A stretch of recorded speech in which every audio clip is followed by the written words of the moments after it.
The Exorian ambassador, Xylar, fidgeted with his translator device, the universal tech mangling his delicate chirps into passable English. The room was stark, gleaming metal table, harsh lights. It fit every description of a human interrogation cell he'd nervously researched. Taking a steadying breath, he clutched his Guide to Earthling Etiquette tighter. It was a thin volume with a bright red cover that screamed, "Danger!" Three humans swept in, all wide smiles and gleaming teeth. Xylar recoiled. His people smiled only for mates or hatchlings. This display felt predatory. "Ambassador Xylar! Wonderful to meet you!" boomed the lead human, a tall woman with hair like fire. She extended her hand toward him. Xylar hissed in alarm. Physical contact outside one's bond group was a grave offense on Exoria. His translator squawked a broken apology as he retreated. No, no problem, the woman stammered, misinterpreting his horror as shyness. "I'm Ambassador Stevenson. Shall we take a seat?" Her companions murmured things like, "Great to have you here," and "Hope the flight was good." To Xylar's ears, it sounded like thinly veiled interest in his personal life and sarcastic comments on his difficult space voyage. This was going exactly as he'd feared. Ambassador Stevenson, bless her oblivious heart, continued. "Before negotiations, perhaps some informal chat? Tell us about Exoria." Xylar froze. This was a power play, tricking him into revealing weaknesses. "Exoria is a planet," he offered cautiously. The humans laughed, the sound harsh and mocking to his sensitive ears. One, a man with a booming voice, patted his shoulder. Another horrifying breach of etiquette. "Come now," he chuckled. "Give us something good. Resources, climate. Do your trees sing? You know, the fun stuff." The Exorian ambassador's antennae twitched in distress. Had they just requested state secrets masked as idle banter? Now they mocked his caution. Perhaps this was how humans conquered, lulled into a false sense of security, then bam! Subjugation. Just as Xylar considered a tactical retreat under the guise of illness, a sharp sound pierced the room. One of the humans, a lanky one named Dr. Patel, had erupted with a nasal explosion. "Achoo!"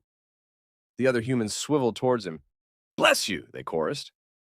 Xylar's translator struggled, finally spitting out, well?" He felt the blood drain from his face. His whole body tensed. They had cursed Patel, right in front of him. Was he next? Were these monstrous humans wishing ill health upon his entire delegation? "Let's, why don't we get down to business?" Ambassador Stevenson stammered, breaking the awkward silence. She pulled out a datapad, her movements jerky. "Trade agreements. Perhaps we can start there." Xylar stared blankly. These creatures were utterly unhinged. He risked a glance at his cherished etiquette guide. Page 42, in bold, it stated, "Humans value directness. Subtlety will be lost." "Your kind disgusts me," he chirped, his translator barely keeping up with his rising agitation. "Dishonest, aggressive, and prone to flagrant hexing." Ambassador Stevenson blinked, then frowned. "Listen, buddy, I don't know what crawled up your—" "Let's cut to the chase," Dr. Patel interrupted, an oblivious grin on his face. "Just tell us, are you interested in trade or not?" Xylar bolted toward the door. To the Axorians, that phrase translated to a literal invitation to be hunted for sport. He could escape, warn his people. They would not be the next species devoured by the smiling, hex-slinging monsters known as humans. Ambassador Stevenson lunged forward, not in pursuit, but to block Xylar's panicked flight. "Whoa, whoa, where's the fire?" "Fire?" Xylar squeaked, his translator going haywire. "Unhand me, beast. Your intentions are clear." His voice rose to a panicked shriek. "You will not dissect me for research." The other humans stared, a mix of confusion and amusement playing on their faces. "Dissect?" Dr. Patel scratched his head. Maybe the translator's busted?" Xylar wrestled against Stevenson's surprisingly firm grasp. His etiquette manual, his lifeline, tumbled from his pocket and skittered across the floor. Stevenson stooped to pick it up, her brow furrowed as she scanned the bright red cover. Xylar sobbed, his dignity in tatters. This was his end. Wait, Stevenson held up a hand. This guide to Earthling etiquette? That's what's got you all riled up? A glimmer of understanding started to dawn in her eyes. She flipped through the thin book, her eyebrows rising higher with each page. Suddenly, she let out a loud snort, dissolving into laughter soon echoed by the other confused diplomats. Xylar sagged, utterly bewildered. Were they mocking his final moments? The cruelty! Bless you, Dr. Patel said to himself, grinning sheepishly, unaware he'd just reignited the ambassador's terror. Ambassador Xylar, Stevenson said, barely containing her mirth. I think we've gotten off on entirely the wrong foot here. Gingerly, she extended the etiquette manual back to him.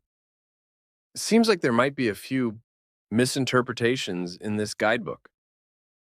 Xylar snatched his manual back, his antennae twitching as he scanned the page Stevenson was pointing at. Directness is valued, aggressive posturing common, physical touch taboo. He read aloud, his translator finally catching up to normal speed. Then his eyes widened at a small boxed section. Bless you, an oddly common human phrase. While the origins are unclear, there is no ill intent. Treat it as conversational noise. The room seemed to tilt. Had he single-handedly jeopardized first contact over a sneeze response? Ambassador Stevenson, clearly fighting off another fit of laughter, laid a hand on his shoulder. He flinched, but she was gentle. Listen, how about this? We wipe the slate clean, get a slightly better translator, and maybe some coffee. I think it's safe to say we both need it. Xylar, mortified and exhausted, could only nod. He glanced at the floor where scattered pages of his guidebook fluttered. It seemed the humans weren't so monstrous after all, just confusing. Perhaps, he began hesitantly, you could explain this bless you custom of yours? And the obsession with physical contact? One of the diplomats, a cheerful-looking woman named Dr. Chen, grinned. Well, Ambassador, that's a story worth telling. Let's start with that coffee, then dive into the wild and wonderful world of human social norms. Xylar took a tentative sip of the steaming, bitter beverage the humans adored. Perhaps, just perhaps, this wouldn't be a disaster after all. Maybe it could even be the start of an improbable, slightly cringe-worthy, but ultimately fascinating intergalactic friendship.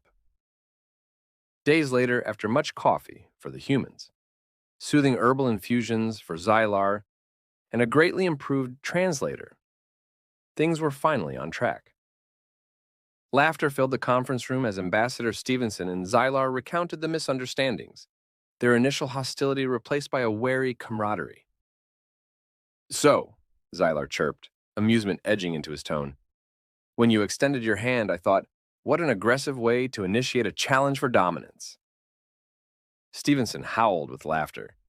And here I was, just trying to be polite. Honestly, if I knew a handshake was akin to a declaration of war. And those smiles, Xylar interjected, antennae bobbing. I was certain you were plotting my demise. Dr. Patel snorted. Bless you. Man, I thought you were about to launch a sneak attack. Never knew a sneeze could cause an intergalactic incident. The room dissolved into another round of laughter. Xylar discovered that these perplexing humans, with their strange rituals and confusing body language, were also undeniably fun.